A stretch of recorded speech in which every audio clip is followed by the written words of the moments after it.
সোমবার রাতে বগুড়া শেরপুর উপজেলার গাড়িদহ গ্রামে মেলায় যাওয়ার কথা বলে বাড়ি থেকে বের হয় কাবিল হোসেন। রাত 10টার দিকে ওষুধ নিয়ে বাড়িতে ফিরবেন বলে স্ত্রীকে জানান। এরপর রাতে আর বাড়িতে ফেরেননি সে। মঙ্গলবার সকালে কাবিলের মরদেহের সন্ধান পায় স্বজনরা।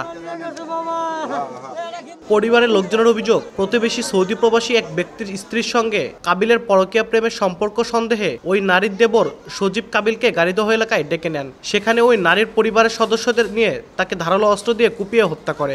আমার স্বামীর কোনো দোষ নাই, বেটার বইয়ের দোষ ঢেকে রাখার জন্য এর উপরে মিথ্যা বদনাম দিয়ে আগ মারছে। আমি সঠিক বিচার চাই। ওই 11টার পর যে কোনোভাবে ওরা মাইন্ড করে ধরে লেগেছে ওই হাট গাড়ি ওই জায়গা যে জায়গায় মারছে আমার বাড়িটা।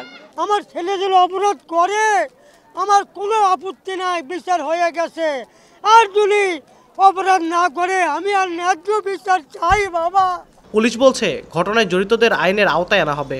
তদন্ত অব্যাহত আছে এবং আসামি গ্রেপ্তারের প্রচেষ্টা চালিয়ে যাচ্ছি আমরা। এখন পর্যন্ত মৃতের পরিবার থেকে কোনো অভিযোগ আমরা পাইনি। অভিযোগ পেলে আইনগত ব্যবস্থা গ্রহণ করা হবে। নিহত কাবিল হোসেন বগুড়া শেরপুর গোসাইবাড়ি গ্রামের শাহজাহান আলীর ছেলে। আব্দুল আউয়াল, সময় সংবাদ, বগুড়া।